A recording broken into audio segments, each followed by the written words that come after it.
اعوذ باللہ من الشیطان الرجیم بسم اللہ الرحمن الرحیم وَإِذَا قِيلَ لَهُمْ آمِنُوا بِمَا أَنزَلَ اللَّهُ قَالُوا نُؤْمِنُ بِمَا أُنزِلَ عَلَيْنَا وَيَكْفُرُونَ بِمَا وَرَاءَهُ وَهُوَ الْحَقُّ مُصَدِّقًا لِمَا مَعَهُمْ قُلْ فَلِمَ تَقْتُلُونَ أَنْبِيَاءَ اللَّهِ مِنْ قَبْلُ ان کنتم مؤمنین۔ اور جب ان سے کہا جاتا ہے کہ اللہ تعالیٰ کی اتاری ہوئی کتاب پر ایمان لاؤ تو کہہ دیتے ہیں کہ جو ہم پر اتاری گئی اس پر ہمارا ایمان ہے، حالانکہ اس کے بعد والی کے ساتھ جو ان کی کتاب کی تصدیق کرنے والی ہے کفر کرتے ہیں۔ اچھا ان سے یہ تو دریافت کریں کہ اگر تمہارا ایمان پہلی کتابوں پر ہے تو پھر تم نے اگلے انبیاء کو کیوں قتل کیا؟ یعنی تورات پر ہم ایمان رکھتے ہیں، یعنی اس کے بعد ہمیں قرآن پر ایمان لانے کی ضرورت نہیں۔ یعنی وہ کیا کہتے ہیں یہودی کہ ہم تورات پر ایمان رکھتے ہیں، اس کے بعد ہمیں قرآن پر ایمان لانے کی ضرورت نہیں ہے، یعنی تمہارا تورات پر دعوی ایمان بھی صحیح نہیں ہے۔ اگر تورات پر تمہارا ایمان ہوتا تو انبیاء علیہ السلام کو تم قتل نہ کرتے۔ اس سے معلوم ہوا کہ اب بھی تمہارا انکار محض حسد اور عناد پر مبنی ہے۔ ان کو یہ حسد تھا کہ اللہ کے رسول صلی اللہ علیہ وسلم کو کیوں پیغمبر بنا دیا، ان کی ہی جیسے یہودی نسل سے ہی کوئی پیغمبر ہوتا، اور اس بنا پر وہ اللہ کے رسول سے حسد کرتے تھے اور اسی بنا پر وہ قرآن پر ایمان نہیں لائے۔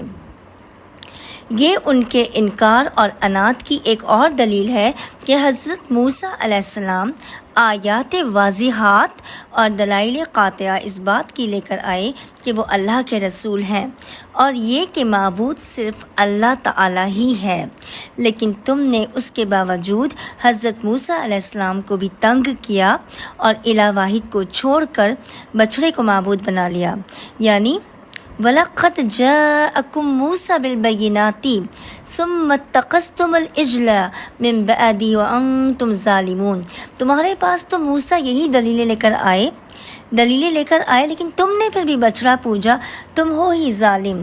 یعنی اللہ تعالیٰ نے موسیٰ علیہ السلام کی قوم کو فرعون سے نجات دلائی جو ان کے بیٹوں کو ذبح کرتا تھا اور ان کی لڑکیوں کو زندہ رکھتا تھا۔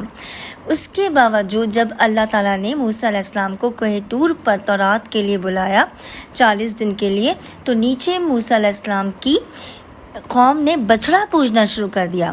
اللہ تعالیٰ کہہ رہے کہ اتنی واضح دلیلیں تمہارے پاس آئیں اور تم نے تب بھی بچڑا پوجنا شروع کر دیا، تم ہو ہی ظالم۔ وَإِذْ أَخَذْنَا مِيثَاقَكُمْ وَرَفَعْنَا فَوْقَكُمُ الطُّورَ خُذُوا مَا آتَيْنَاكُمْ بِقُوَّةٍ وَاسْمَعُوا قَالُوا سَمِعْنَا وَعَصَيْنَا وَأُشْرِبُوا فِي قُلُوبِهِمُ الْعِجْلَ بِكُفْرِهِمْ قُلْ بِئْسَ مَا يَأْمُرُكُمْ بِهِ ایمانکم ان کنتم مؤمنین۔ جب ہم نے تم سے وعدہ لیا اور تم پر طور کو کھڑا کر دیا اور کہہ دیا کہ ہماری دی ہوئی چیز کو مضبوط تھامو اور سنو، تو انہوں نے کہا ہم نے سنا اور نافرمانی کی، اور ان کے دلوں میں بچھڑے کی محبت گویا پلا دی گئی بسبب ان کے کفر کے۔ ان سے کہہ دیجئے کہ تمہارا ایمان تمہیں برا حکم دے رہا ہے اگر تم مومن ہو۔ یعنی یہ کفر اور انکار کی انتہا ہے کہ زبان سے تو اقرار کہ سن لیا، یعنی اطاعت کریں گے، اور دل میں یہ نیت کہ ہم نے کون سا عمل کرنا ہے۔ ٹھیک ہے، ایک تو محبت خود ایسی چیز ہوتی ہے کہ انسان کو اندھا اور بہرا بنا دیتی ہے۔ دوسرے یہاں پہ اشربو پلا دی گئی سے تعبیر کیا گیا، کیونکہ پانی انسان کے رگ و ریشہ میں خوب دوڑتا ہے، جبکہ کھانے کا گزر اس طرح نہیں ہوتا۔ یعنی عصیان اور بچھڑے کی محبت و عبادت کی وجہ وہ کفر تھا جو ان کے دلوں میں گھر کر چکا تھا۔ یعنی ان کے دلوں میں جو کفر تھا، جو مطلب اللہ کی جو نافرمانی تھی، اللہ اور جو انہوں نے ناحق نبیوں کا قتل کیا تھا، اللہ کی آیتوں کو جو جھٹلا کے انہوں نے کفر کیا تھا، تو ان کے دلوں میں بچھڑے کی محبت پلا دی گئی۔